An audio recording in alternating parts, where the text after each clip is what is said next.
شیلاپا بڑا اچھا لگتا ہے کہ جب ایک دوسرے کی ایکسیپٹنس کی بات کرتے ہیں، اور جب آپ کی جماعت کے سربراہ صدر مملکت کی بات آتی ہے زرداری صاحب کی، تو مفاہمت کا بادشاہ ان کا ٹائٹل ہے. ڈونٹ یو تھنک سو کہ ایک بار پھر سے وہ موقع آ گیا کہ مفاہمت کا بادشاہ ایک دفعہ پھر سے سٹیپ اپ کرے، سب کو اکٹھا کرے، معاملات کو تھوڑا نارملائز کرنے کی کوشش کرے؟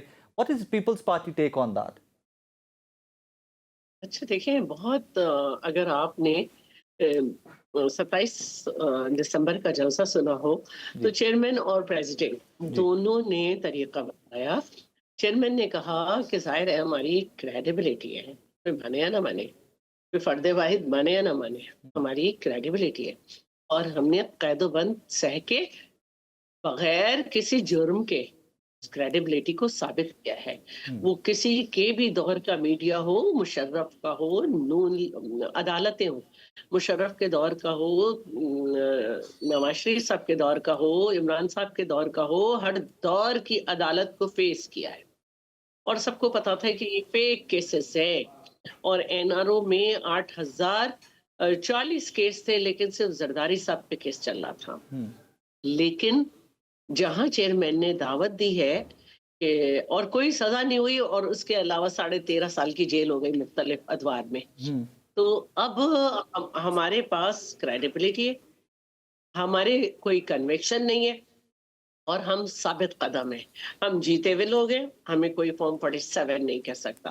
اب آپ کو ایک طریقہ صدر صاحب نے بتایا اور صدر صاحب نے یہ کہا کہ جب میں جیل میں تھا تو ہمارے ہاں ایک زرداری رہائی کمیٹی بھی بنی تھی جی اور وہ کمیٹی آرگنائزیشن کے ساتھ مل کر قانون اور آئین کے دائرے میں احتجاج کرتی تھی. ہماری پارلیمنٹ میں لوگ پارلیمنٹری فرائض کہہ دیں، ڈیوٹیز کہہ دیں، وہ انجام دیتے تھے اور جہاں موقع ہوتا تھا وہاں زرداری صاحب کے لیے آواز بھی بلند کرتے تھے. لیکن عوام کے پیسوں سے بلائی گئی اسمبلی کو ایڈجرن یا سسپینڈ یا پروروگ نہیں کراتے تھے. ٹھیک ہے بزنس چلتا تھا ٹھیک ہے. ہمارا حکومت سے زیادہ بزنس ہوتا تھا ایز اپوزیشن. تو یہ طریقہ ہوتا ہے کہ مختلف فورم پہ آپ کو اپنا کام بھی کرنا ہے تاکہ آپ عوام کی ریلیف کے لیے آئیں. اگر اپوزیشن اپنا کردار نہیں ادا کرے گی، اکاؤنٹیبلٹی آر میں کوسچنز نہیں ڈالے گی، لیجسلیشن میں اپنی وائس نہیں دے گی، چاہے بے شک ڈسینٹنگ ہو، تو اس کا مطلب ہے کہ اس نے اپنا پارلیمانی کردار تو ختم کر لیا. اس کے بعد جو اس کا کردار ہے احتجاج کا، وہ انہوں نے کر کے دیکھ لیا، وہ کامیاب نہیں ہوا. تو کیا رہ جاتا ہے؟ آپس کا اتحاد آرگنائزیشن ہے، اس میں بڑے مسائل ہیں. 2 آدمی 3 آدمیوں کو نہیں مانتے، 5 اور 5 آدمی دوسروں کو نہیں مانتے، وہ دوسرے ان 5 آدمیوں کو نہیں مانتے. تو یہ ایک اتنا بڑا مسئلہ ہے. تو بہتر یہ ہے کہ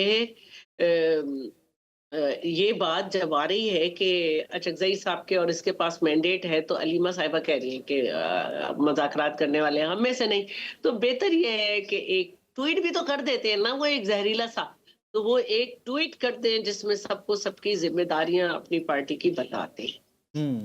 That's true though, very logical.